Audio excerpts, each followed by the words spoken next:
Hello my lovely family, Bholenath की कृपा आप सब पर बनी रहे।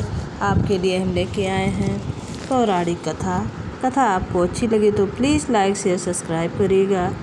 कमेंट बॉक्स में कमेंट करना ना भूलिएगा। सावन की आप सभी को ढेर सारी शुभकामनाएं। आपकी आज की कथा है पतिव्रत धर्म का महत्व।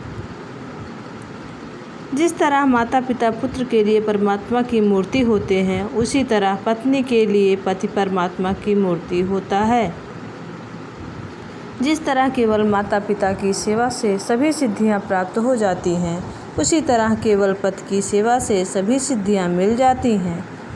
पूर्व काल की बात है, मध्य देश में सौम्या नाम की एक पतिव्रता ब्राह्मणी थी। वह पति को परमात्मा ही समझकर उसकी सेवा निरंतर लगी रहती थी। पूर्व जन्म के पाप से उसके पति के शरीर को कोढ़ हो गया। उसके मन में भी विकार भरे रहते थे। फलस्वरूप वह सौम्या को फटकारता भी रहता था, किंतु सौम्या प्रेम की मूर्ति थी। वह पति की मार को भी प्यार ही समझती थी। एक दिन उसके पति ने एक वेश्या को जाते देखा। वेश्या बड़ी सुंदर थी। वह उसे पाने के लिए व्यग्र हो उठा और लंबी लंबी सांसें खींचने लगा। उसकी सांसों को सुनकर पतिव्रता दौड़कर उसके पास पहुंची और पूछने लगी, आपको क्या कष्ट है, बताइए, मैं उसे दूर करूंगी। आप ही मेरे सब कुछ हैं। मैं आपके दुख को सहन नहीं कर सकती। पति ने बताया कि जिसे ना पाने से मुझे कष्ट है, उसे तुम दे नहीं सकती। अभी अभी एक वेश्या इस मार्ग से गई है, उसे देखकर उसे पाने की इच्छा मुझे सता रही है। उसे बिना पाए मैं मर भी सकता हूँ। पतिव्रता ने पति को धीरज बंधाया और कहा, मैं आपका मनोरथ पूर्ण करूँगी। दूसरे दिन प्रातःकाल पतिव्रता गोबर और झाड़ू लेकर वेश्या के घर जा पहुँची। उसके आंगन तथा गली में झाड़ू लगाकर गोबर से लीप दिया। किसी की दृष्टि पड़ने से पहले ही वह घर आ गई। 3-4 दिनों तक यह क्रम चलता रहा। वेश्या को पता नहीं चल पाता था कि यह साफ सफाई कौन कर जाता है। उसके नौकर चाकर भी उद्विग्न थे। अंत में सभी लोगों ने मिलकर योजना बनाई कि आज रात को जागकर सफाई करने वालों का पता लगाया जाए। अगले दिन जो ही सौम्या झाड़ू लगाने लगी, त्यों ही वेश्या ने उसे देख लिया। सौम्या अपने पतिव्रत धर्म के कारण विख्यात हो चुकी थी। उसे सब लोग जानते थे। वेश्या भी सौम्या को पहचान गई। वह दौड़कर उसके पास पहुंची और कहने लगी, आप मुझे नरक में क्यों डालना चाहती हैं? सौम्या ने नम्रता से कहा, मैं आपकी सेवा आपकी इच्छा की पूर्ति के लिए, अपनी इच्छा की पूर्ति के लिए कर रही हूँ। जब तक आप प्रसन्न नहीं होगी, मैं आपकी सेवा करती रहूँगी। वेश्या ने सौम्या से कहा, आप सोना चांदी कपड़ा आदि जो चाहे उसे मांग ले, मैं सब कुछ देने को तैयार हूँ। इसके लिए सेवा की आवश्यकता ना थी। पतिव्रता ने कहा, मुझे धन आदि की इच्छा नहीं है, मुझे तो आपसे ही काम है। इसके बाद पतिव्रता ने लजाते लजाते अपने पति की इच्छा सुना दी। दुर्गंधयुक्त कोढ़ी मनुष्य के साथ संसर्ग की बात सोचकर वेश्या के मन में बड़ी घृणा हुई।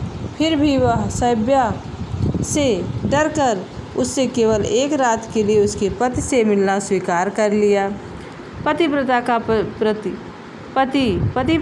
पति कोढ़ से लंगड़ा भी हो गया था। वह चलकर वेश्या के पास नहीं पहुंच सकता था, अतः सौम्या उसे कंधे पर चढ़ाकर वेश्या के घर ले गई। रात अंधेरी थी, आकाश में घटाएं घिरी थी, अतः रास्ते में उसके पति का सड़ा हुआ गला अंग मांडव्य मुनि के शरीर से जा टकराया। मुनि की समाधि भंग हो गई। समाधि भंग होने से उन्हें सूर्य का भयानक कष्ट होने लगा। चोर समझकर राजा ने सिपाहियों से उन्हें भूल से सूर्य पर चढ़ा दिया था। तीव्र वेदना से पीड़ित होकर मांडव ऋषि ने श्राप दे दिया, जिससे मुझे असहाय वेदना का अनुभव कराया है। वह सूर्योदय होते ही भस्म हो जाए। शाप देते ही कोढ़ी पृथ्वी पर गिरकर बेहोश हो गया।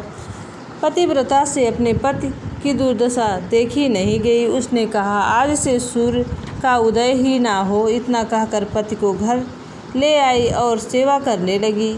इधर सूर्य के ना उदय होने के कारण संसार में हाहाकार मच गया। लोग समझ नहीं पाते थे कि ऐसा क्यों हो रहा है। अंत में ब्रह्मा जी देवताओं के साथ सभ्या के पास पहुँचे। उसे समझाया कि तुमने संसार के विनाश की बात करने की क्यों सोची। तब सूर्य उदय नहीं होगा। जब सूर्य उदय नहीं होगा तब संसार कैसे बचेगा। पतिव्रता ने कहा, मेरे लिए पति ही सब कुछ है। मुनि के श्राप से इनकी मृत्यु ना हो इसलिए मैंने सूर्य को श्राप दिया है।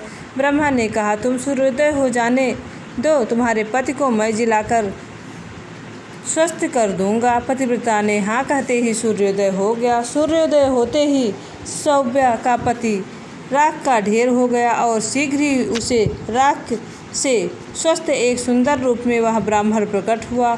उसी समय आकाश से विमान उतरा जिस पर वह पतिव्रता पति के साथ बैठकर स्वर्गलोक में चली गई। तो इस कहानी में बताया गया है कि पतिव्रता धर्म का बहुत ही महत्व होता है। उसे कोई भी हरा नहीं सकता। उसकी शक्ति अतुलनीय, बहुत ही शक्तिशाली हो जाती है। अगर आपको ये कथा अच्छी लगी हो तो प्लीज़ लाइक शेयर सब्सक्राइब करिएगा।